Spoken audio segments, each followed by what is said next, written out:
Hello दोस्तों, स्वागत है आपका मेरे यूट्यूब चैनल पर। आज हम आपको व्यंजन के बारे में बताएंगे। इससे पहली वीडियो में मैंने आप लोगों को वर्णमाला और स्वर के बारे में बताया था। आज हम आपको व्यंजन के बारे में बताएंगे। चलिए शुरू करते हैं।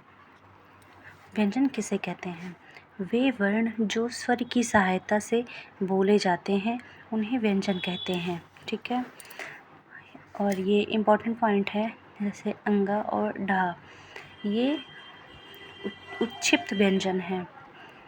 जैसे ये नीचे पॉइंट लगा होता है, ऐसे ये ड़ा बोला जाएगा, ये ढा बोला जाएगा, लेकिन इसके पीछे जो बिंदी लगी होती है उसको बोलते हैं उत्क्षिप्त व्यंजन। व्यंजन 4 प्रकार के होते हैं। पहला स्पर्श व्यंजन, दूसरा अंतस्थ व्यंजन, तीसरा ऊष्मीय व्यंजन और चौथा संयुक्त व्यंजन। चलिए पहला समझते हैं, स्पर्श व्यंजन। स्पर्श व्यंजन का वर्ग से पा वर्ग के वर्ण जो होते हैं, मतलब का से लेके और पा की लाइन का जो अंत वर्ण होता है वहाँ तक स्पर्श व्यंजन होते हैं। ठीक है।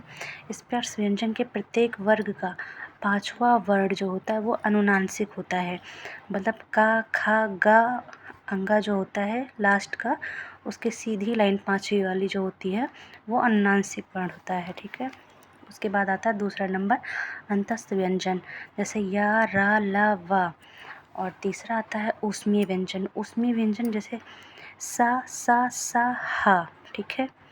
ये तीनों सा और हा ये ऊष्मीय व्यंजन होते हैं। और जो या, वा होता है वो अर्धस्वर होता है। ठीक है।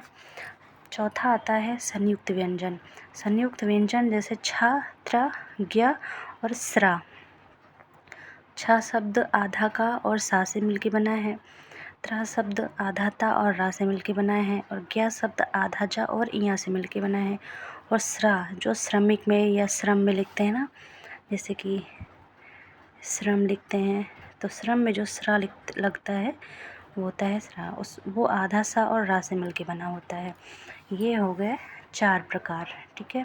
आगे देखते हैं कुछ इम्पॉर्टेंट पॉइंट, जैसे कि आगत व्यंजन। आगत व्यंजन का, खा, गा, जा और फा। का, खा, गा, जा और फा, ये हो गया। ठीक है। ये हो गए आगत व्यंजन। अब घोषत्व के आधार पर व्यंजन के प्रकार।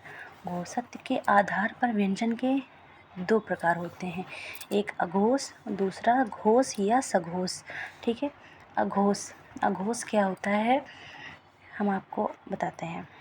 यहाँ से समझते हैं अघोष। जैसे ये का, खा, गा, घंगा होता है, तो ये का से ले का, खा, चा, छा, टा, ठा, ता, था और पा, फा, ये होते हैं अघोष वर्ण। ठीक है।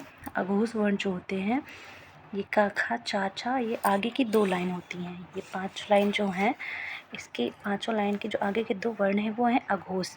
और जो सघोष होता है वो जो पीछे की ये 3 लाइन होती हैं, गा, घा, अंगा, जा, झा, इया, डा, ढा, ड़ा, दा, घा, दा, धा, ना, बा, भा, मा, ये होते हैं सघोष और या तो घोष। इनको 2 नाम से जानते हैं, घोष या सघोष।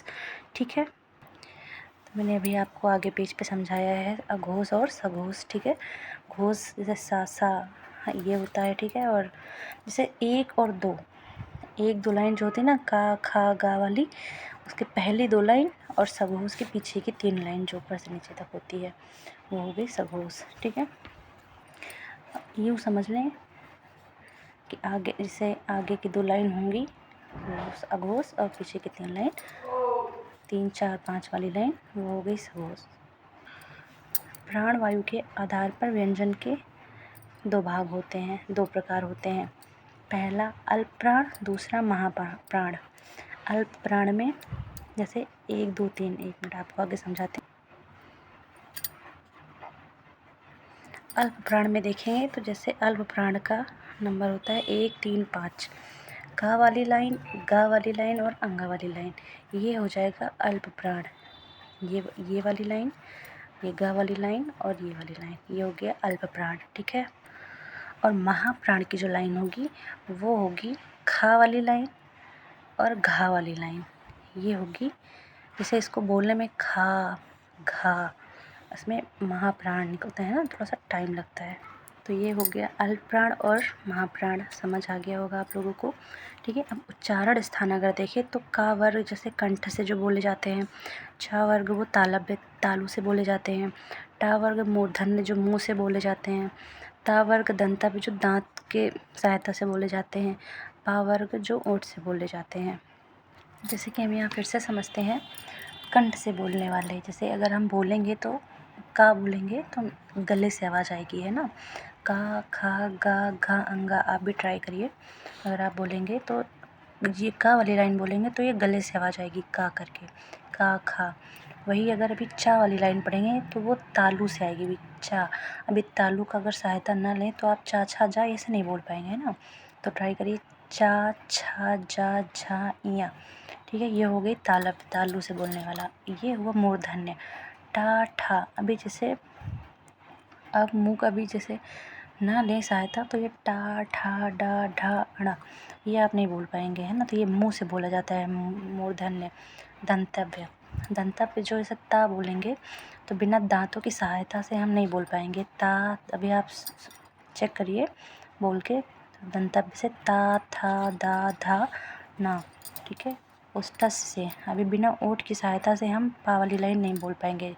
चलिए पढ़ते हैं, पा, फा, बा, भा, मा। ये हो गई ओष्ठस से।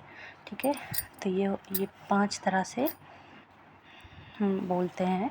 ये तो समझ गए होंगे उच्चारण के स्थान से और प्राणवायु के आधार पर व्यंजन के प्रकार और ये घोषत्व के आधार पर। ठीक है, तो मिलते हैं अगली वीडियो में। Thank you. वीडियो अच्छी लगी हो तो वीडियो को लाइक करिएगा, चैनल को सब्सक्राइब करिएगा। मिलते हैं अगले वीडियो में। Bye bye.